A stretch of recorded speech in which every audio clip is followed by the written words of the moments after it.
అదే RTV app వార్తల్ని క్షణాల్లో చదివే అవకాశం ఉంటుంది. ఒక న్యూస్ పేపర్, ఒక టెలివిజన్ ఛానల్ మీ చేతుల్లో ఎప్పుడు ఉంటాయి. నీట్ ప్రవేశ పరీక్షకు అన్ని ఏర్పాట్లు పూర్తి చేశామని అధికారులు చెప్తున్నారు. మధ్యాహ్నం 2 గంటలకు కూడా నేటి పరీక్ష ప్రారంభమవుతున్న నేపథ్యంలో కూడా మొత్తం కూడా నల్గొండ పట్టణంలో 7 సెంటర్లను ఏర్పాటు చేస్తున్నారు. మొత్తం కూడా 2087 మంది విద్యార్థులు కూడా నీట్ పరీక్ష రాయబోతున్న పరిస్థితి. సూర్యాపేట జిల్లాలో కూడా మొత్తం 4 సెంటర్లను ఏర్పాటు చేశారు. అందులో 809 మంది అభ్యర్థులు కూడా పరీక్ష రాస్తున్న పరిస్థితి. మొత్తం కూడా వీరిని ఉదయం 11 గంటల నుంచి మధ్యాహ్నం 1 గంట 30 నిమిషాల వరకు కూడా పరీక్షా కేంద్రాల్లోకి అనుమతిస్తున్నటువంటి పరిస్థితి కనబడుతుంది. 1:30 తర్వాత ఎవరు వచ్చినా కూడా వారిని కూడా లోపలికి అనుమతించామని కూడా అధికారులు స్పష్టం చేసినటువంటి పరిస్థితి కనబడుతుంది. మనం విజువల్లో కూడా చూస్తున్నాం. మొత్తం కూడా వీరికి సంబంధించిన హాల్ టికెట్స్, వాళ్ళకి సంబంధించిన ఐడి కార్డ్స్, ఫోటోస్ కూడా క్షుణ్ణంగా పరిశీలించిన తర్వాతనే లోపలికి పరీక్షా కేంద్రానికి అనుమతిస్తున్నటువంటి పరిస్థితి కనబడుతుంది. సంబంధించిన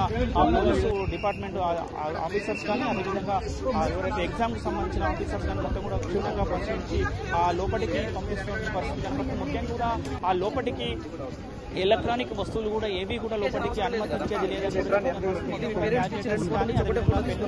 సంబంధించినవి కూడా లోపలికి అలౌ చేయొద్దని కూడా చెప్తున్నారు. ఎవరైతే ముఖ్యంగా విద్యార్థినులు ఉన్నారో వాళ్ళకి సంబంధించిన బంగారు ఆభరణాలు కానీ, చెవులకు పట్టీలు కానీ, మిగతా ఏ వస్తువులు కూడా తీసుకు వెళ్ళొద్దు అన్న గైడ్లైన్స్ ఉన్న క్రమంలో వాళ్ళందరినీ బయట లోపలికి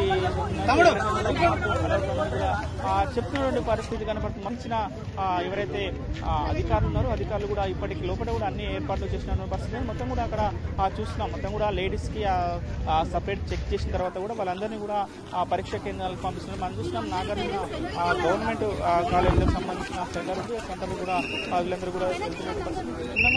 పరిశీలించిన తర్వాతనే లోపలికి అలౌ చేయాలని కూడా చెప్తున్న పరిస్థితి కనపడుతుంది. 2 గంటల నుంచి 5 గంటల వరకు కూడా నీటి ఎగ్జామ్ పరీక్ష నడుస్తున్న క్రమంలో కూడా అధికారులు మొత్తంగా ఏర్పాటు చేసిన ముఖ్యంగా కూడా పోలీసు బందోబస్తు కూడా పెద్ద ఎత్తున బందోబస్తు నిర్వహించి ఎక్కడ ఎలాంటి ఇబ్బందులు జరగకుండా పూర్తి బందోబస్తు పరీక్ష నిర్వహిస్తామని కూడా చెప్తున్న పరిస్థితి కనపడుతుంది. మరి కాస్త పరీక్ష ప్రారంభం అయ్యే అవకాశం ఉంది. మధ్యాహ్నం 2 గంటలకు కూడా ప్రవేశ ప్రారంభం అవుతుంది. 2 గంటల నుంచి 5 గంటల వరకు కూడా కొనసాగుతున్న పరిస్థితి కనపడుతుంది. మొత్తం కూడా ఇక్కడున్న అధికారులు మాత్రం 1-2 సార్లు ప్రతి ఒక్కటి కూడా క్షుణ్ణంగా పరిశీలించుకున్న తర్వాతనే లోపలికి అలౌ చేస్తున్నారు. కనీసం లోపలికి పెన్ను కూడా తీసుకోబోనియట్లేదు. లోపలనే పెన్ను అన్ని సౌకర్యాలు లోపలనే కల్పించామని కూడా చెప్తున్నారు. ఏదైతే వేసవికాలం దృష్టిలో ఉంచుకొని కూడా లోపల కూడా అన్ని ఏర్పాట్లు చేసినట్టు కూడా అధికారులు చెప్తున్నటువంటి పరిస్థితి కనపడుతుంది. ఇది మొత్తం ఉమ్మడి నల్గొండ జిల్లాలో ఈ రోజు జరుగుతున్న నీట్ పరీక్షపై ఉన్నటువంటి తాజా పరిస్థితి.